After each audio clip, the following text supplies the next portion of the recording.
مدینہ کا بازار تھا۔ گرمی کی شدت اتنی زیادہ تھی کہ لوگ نڈھال ہو رہے تھے۔ ایک تاجر اپنے ساتھ ایک غلام کو لیے پریشان کھڑا تھا۔ غلام جو ابھی بچہ ہی تھا، وہ بھی دھوپ میں کھڑا پسینہ پسینہ ہو رہا تھا۔ تاجر کا سارا مال اچھے داموں بک گیا تھا، بس یہ غلام ہی باقی تھا جسے خریدنے میں کوئی بھی دلچسپی نہیں دکھا رہا تھا۔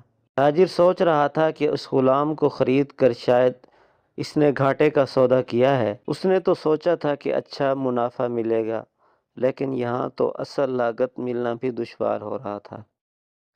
اس نے سوچ لیا تھا کہ اب اگر یہ غلام پوری قیمت پر بھی بکا تو وہ اسے فوراً بیچ دے گا۔ مدینہ کی ایک لڑکی کی اس غلام پر نظر پڑی تو اس نے تاجر سے پوچھا کہ یہ غلام کتنے کا بیچو گے؟ تاجر نے کہا کہ میں نے اتنے میں لیا ہے اور اتنے کا ہی دے دوں گا۔ اس لڑکی نے بچے پر ترس کھاتے ہوئے اسے خرید لیا۔ تاجر نے بھی خدا کا شکر ادا کیا اور واپسی کی راہ لی۔ مکہ سے ابو حذیفہ مدینہ آئے تو انہیں بھی اس لڑکی کا قصہ معلوم ہوا۔ لڑکی کی رحم دلی سے متاثر ہو کر انہوں نے اس کے لیے نکاح کا پیغام بھیجا، جو قبول کر لیا گیا۔ یوں واپسی پر وہ لڑکی جس کا نام سبیتہ بنت یعار تھا، ان کی بیوی بن کر ان کے ہمراہ تھی، اور وہ غلام بھی مالکن کے ساتھ مکہ پہنچ گیا۔ ابو حذیفہ مکہ آ کر اپنے پرانے دوست عثمان ابن عفان سے ملے تو انہیں کچھ بدلہ ہوا پایا اور ان کے رویے میں سرد مہری محسوس کی۔ انہوں نے اپنے دوست سے استفسار کیا کہ عثمان، یہ سرد مہری کیوں؟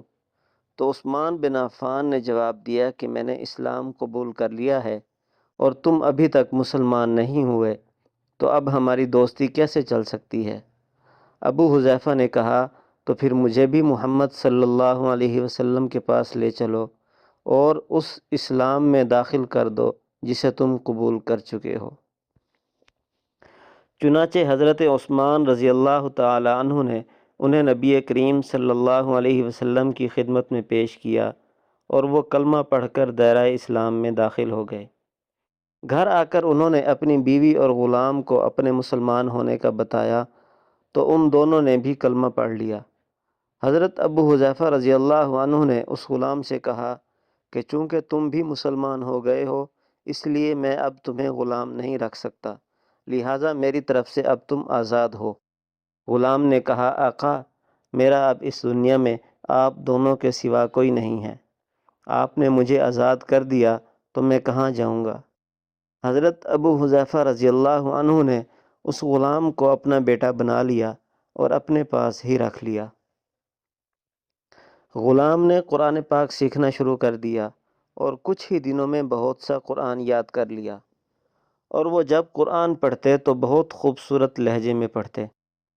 ہجرت کے وقت نبی کریم صلی اللہ علیہ وسلم سے پہلے جن صحابہ نے مدینہ کی طرف ہجرت کی، ان میں حضرت عمر رضی اللہ عنہ کے ساتھ حضرت ابو حذیفہ رضی اللہ عنہ اور ان کا یہ لے پالک بیٹا بھی تھا۔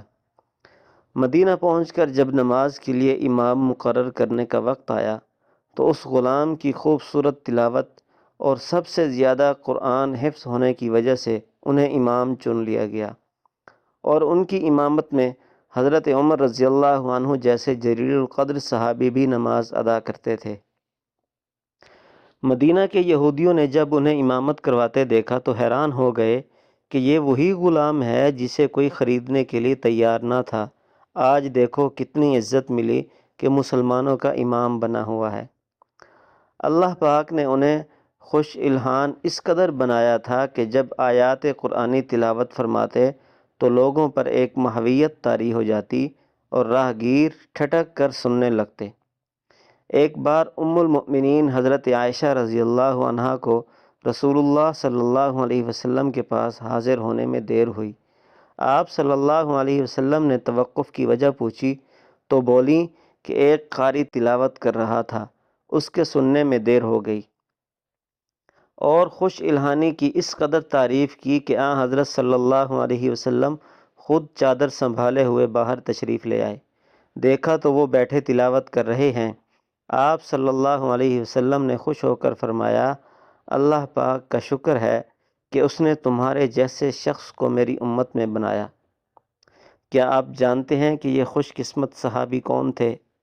ان کا نام حضرت سالم رضی اللہ عنہ تھا، جو سالم مولا ابو حذیفہ رضی اللہ عنہ کے نام سے مشہور تھے۔ انہوں نے جنگ موطا میں جام شہادت نوش کیا۔ اللہ کی کروڑ ہا رحمتیں ہوں ان پر۔